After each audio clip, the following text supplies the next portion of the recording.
तो आपका स्वागत है मेरे चैनल राजवती स्टडी पॉइंट पर। आप यहाँ देख रहे हैं कि आज क्लास 10th के मैं आपको objective and very short question answer करा रहा हूँ, यानी कि जो आवासादा के थ्रू आते हैं ना उनको करा रहा हूँ। तो उनसे आपको एक क्वेश्चन करने पर 1 नंबर मिलता है, तो इससे आपके अच्छे नंबर प्राप्त होते हैं और परसेंटेज भी इनसे ग्रो होती है। तो हम सबसे पहला नंबर देखते हैं, क्वेश्चन नंबर 1। तो बोलता है कि 196 के अभाज्य गुणनखंडों की घातों का योगफल होगा। तो यानी 196 जो वैल्यू दे रखी है उसके पहले आप अभाज्य गुणनखंड निकालो। तो जो आप अभाज्य गुणनखंड विधि जानते हैं तो हम इसी से करेंगे, अगर नहीं जानते हो तो मेरे चैनल को फॉलो करो, उसमें कई सारी वीडियो डली है, वहाँ से सीखो फिर करना सीख लो।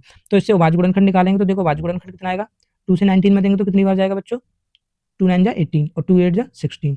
तो 2 से 2 2 चौक 8 और 2 का अगर आप 18 में देते हो तो कितनी बार जाता है, 9 बार जाता है। और यहाँ से 49 में 7 बार जाएगा और 7 बन जा 7 बार जाएगा। अब इन गुणनखंडों को लिख लो आप, 2 2 7 और 7। बच्चों अगर किसी एक वैल्यू को 2 बार लिखते हैं तो उनको क्या लिख सकते हैं, उसकी घात लगा देते हैं 2 की। 3 बार लिखेंगे तो 3 घात लगा देंगे। और वो हमसे क्वेश्चन पूछ रहा है गुणनखंडों की घातों का योगफल। तो बच्चों इसकी घात 2 है, इसकी घात 2 है, तो इस अगर इन दोनों घातों को जोड़ देते हैं तो कितना आएगा आंसर, 4 हो जाएगा। तो हमारा आंसर आ गया बच्चों 4। तो यही हमारा ऑप्शन में टिक लगा देंगे। तो ऐसे ही आपको ये सारे क्वेश्चन करने हैं।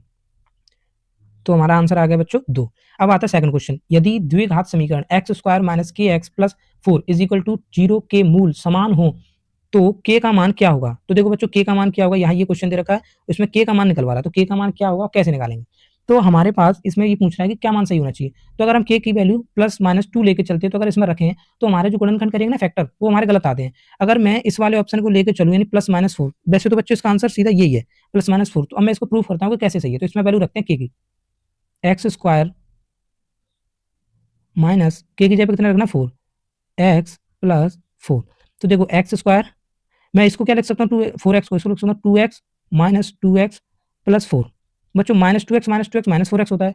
तो मैं देखो इन दोनों में से तो x कॉमन लूंगा, इन दोनों में से 2 कॉमन लूंगा। तो यहाँ से मैंने x कॉमन ले ली, मेरे पास बच गया x माइनस 2। तो यहाँ से मैंने 2 कॉमन ले ली तो यहाँ x प्लस 2 बच गया। तो देखो सॉरी माइनस बच गया। अब यहाँ से देखो ये वाला जो फैक्टर है और ये वाला फैक्टर दोनों सेम है, तो ये दोनों फैक्टर क्या आ गए, x माइनस 2 और एक और निकल के आएगा x माइनस 2। तो देखो बच्चों हमारे दोनों फैक्टर सेम आ रहे हैं, इसीलिए हमारा आंसर बिल्कुल सही है। तो ये वाला क्वेश्चन ऐसे करना है। अगर फैक्टर निकालना नहीं जानते हो बच्चों तो मैंने अपने चैनल पर एक शॉर्ट डाल रखा है, वहां से आप फैक्टर निकालना सीख सकते हो। तो ये क्वेश्चन हो गया। आप देखो इस वाले का आंसर तो ये रहा और इस वाले का आपने आंसर लगा दिया ये रहा। अब चलते हैं नेक्स्ट क्वेश्चन पर बच्चों। नेक्स्ट क्वेश्चन है थर्ड नंबर का। थर्ड नंबर वाला क्या बोलता है कि आपके पास वैल्यू दे रखी है, क्या दे रखी है। तो देखो हमारे पास वैल्यू दे रखी है बिंदु 3 बाई एक्स से दूरी पूछ रहा है। तो बच्चों जैसे आप जानते हो कि ग्राफ बनाते हो, तो ग्राफ में आप देखो यहाँ 1 2 3, यहाँ 4, ऐसे 1 2 3 4। ये बच्चों एक्स अक्ष होता है और ये वाई अक्ष होता है, ठीक है। यहाँ ये वैल्यू, अब ये पूछ रहा है कि वाई अक्ष से दूरी। तो देखो वाई अक्ष पर कितना है 4 और एक्स अक्ष पर कितना है 3। तो अगर मैं यहाँ से यहाँ तक जाऊँ तो कितनी दूरी तय कर रहा हूँ बच्चों, तो 3 कर रहा हूँ। तो मेरा आंसर आएगा कितना आएगा, 3 ही आंसर आ जाएगा मेरा, क्योंकि वाई एक्स से दूरी पूछता है। अगर वो एक्स एक्स से पूछता तो हमारा 4 आता। तो इस प्रकार से हमारा आंसर आएगा 3। अब आता है 2x, 4 number question. 3x plus 2y is equal to 11 को संतुष्ट करने वाला युग्म कौन सा है। तो इनमें से कोई एक ऐसा युग्म है जो इस समीकरण को संतुष्ट करता है। तो हमारा जो ए क्वेश्चन है, ये आंसर है, ये हमारा ए आंसर है। बट कैसे आंसर है ऐसे समझते हैं। तो 3 मतलब x की जगह पर तो आप 1 रखो प्लस और y की जगह पर आप 4 रखो। अगर हमारा 11 की इक्वल में आ जाती वैल्यू तो हमारा आंसर सही है, वरना तो गलत हो जाएगा। तो देखो 3 और 4 दूनी होता है 8 इज इक्वल टू होता है 11 और 8 प्लस 3 कितना होता है 11। तो ये हो गया बच्चों 11 इज इक्वल टू 11। अगर इनमें से कोई दूसरा ऑप्शन लेते तो हमारा यहाँ क्या आ जाता, इज नॉट इक्वल टू आ जाता, जो कि हमारा आंसर सही नहीं होता, इसलिए हमारा ए आंसर सही है। तो बच्चों ऐसे भी क्वेश्चन आते हैं जिनमें आपको प्रूव करना होता है कि ये इक्वल है या नहीं है। अब आता है आपका fifth number question. Fifth number question क्या है बच्चों, आज हम इस वीडियो में ओनली फिफ्थ क्वेश्चन ही कराएंगे। आगे आने वाली वीडियो में कई सारे क्वेश्चन कराएंगे। तो हमारे चैनल राजवती स्टडी पॉइंट को सब्सक्राइब करें और इसको फॉलो कर लें और इसको लाइक भी करें वीडियो को। तो देखो हमारा 5 नंबर क्वेश्चन है कि द्वे का समीकरण दे रखा है three root three x square plus 10x plus root 3 का विभक्ति कर। तो बच्चों विभक्ति कर कैसे क्या होता है, तो विभक्ति कर होता है बी स्क्वायर माइनस 4ac होता है हमारा विभक्ति कर। अब यहाँ बी और ए और सी की वैल्यू कहाँ से मिलेंगी, तो जो कि हमें इस समीकरण में से मिलेंगी। तो यहाँ पर बच्चों ए की वैल्यू कितनी दे रखी है 3√3 और बी की दे रखी है बच्चों 10 और सी की दे रखी है आपके पास √3। तो ये हमारे पास वैल्यू दे रखी है, इनको हमें इस क्वेश्चन में रखना है, इस वाली इक्वेशन में। तो इस इक्वेशन में रखेंगे तो बच्चों देखो हमारा आंसर क्या आता है। पहले मैं थोड़ा सा रेज कर लूँ इसको, जगह नहीं बचेगी हमारे पास।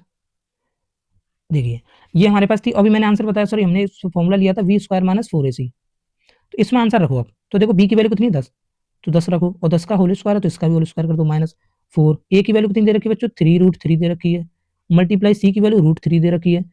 तो यहाँ क्या कितना हो जाएगा बच्चों 100 हो जाएगा माइनस। ध्यान रखिएगा जब रूट वाली वैल्यू दोनों सेम हो आपस में मल्टीप्लाई करते हैं तो रूट हट जाते हैं आपस में ये वाले। यहाँ बचेगा 3 तो 3 3 जा 9 और 9 4 जा 36 होता है।